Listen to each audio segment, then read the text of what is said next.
Hey, I'm Hannah, a mom and pediatric speech language pathologist, providing you exercises, strategies, and tips to help make feeding your little one more enjoyable.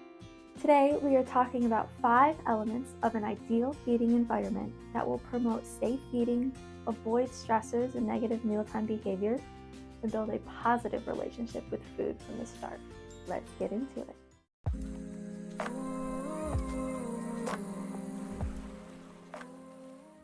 The most important component to an appropriate mealtime environment is appropriate seating. Setting your child up in a position of 90, 90, and 90 is the best position for core support and stability that will then support and stabilize the head. We want a 90-degree bend at the hips, 90-degree bend at the knees, and then 90-degree bend at the ankles. Just like a pyramid, a tree, or a house, if the foundation is not strong and able to support what's up top, the system will break down and problems will arise. You could use different objects or materials from around the house to help support your child's body to obtain that 90-90-90 positioning, such as maybe hand towels at their sides to keep them stable. Maybe pool noodle sections are a little stiffer. You could even use a small box or Tupperware container at their feet to help obtain that 90-degree positioning at their ankles. Next, you want to minimize distractions. Many caregivers and parents that I've worked with tend to use the iPad or videos to distract their child while they eat. Honestly, many adults today, including myself, scroll on their phones and watch videos while they eat. It's hard to avoid doing that in today's world. It's best, though, to try and minimize the distractions while your child is eating so that they are more aware of what they are eating, how they are eating, and how much they are eating. Additionally, if you are needing to use high distractions at mealtime, there may be an underlying sensory or motor issue or even feeding trauma that is really the root cause of those challenging mealtime behaviors. So please talk with your doctor, your OT, or your speech therapist if this is the case. Along the same line of minimizing distractions, it may be effective to minimize the amount of food on their plate at one time. Minimizing the amount of food on your child's plate at a time can teach your child how to chew appropriately sized bites.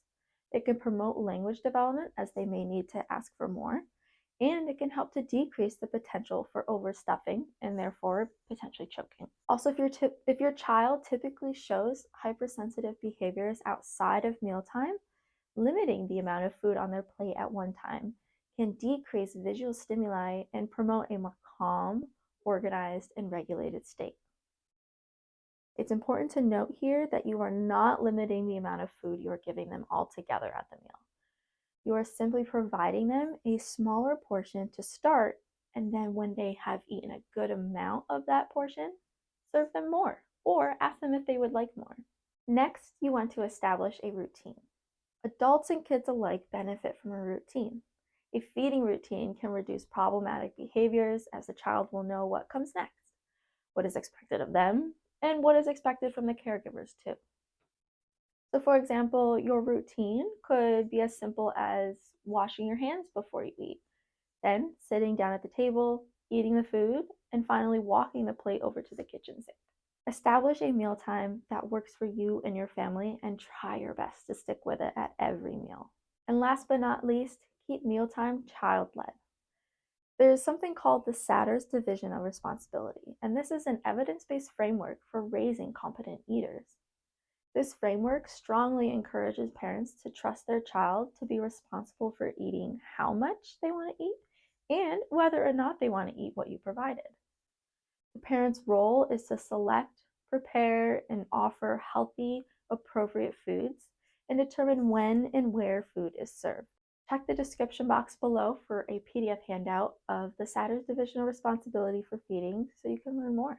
By incorporating these 5 elements into your mealtimes, you can reduce challenging mealtime behaviors, promote healthy and safe eating habits, and build a positive relationship with food from the start, or even rebuild a positive relationship with food again.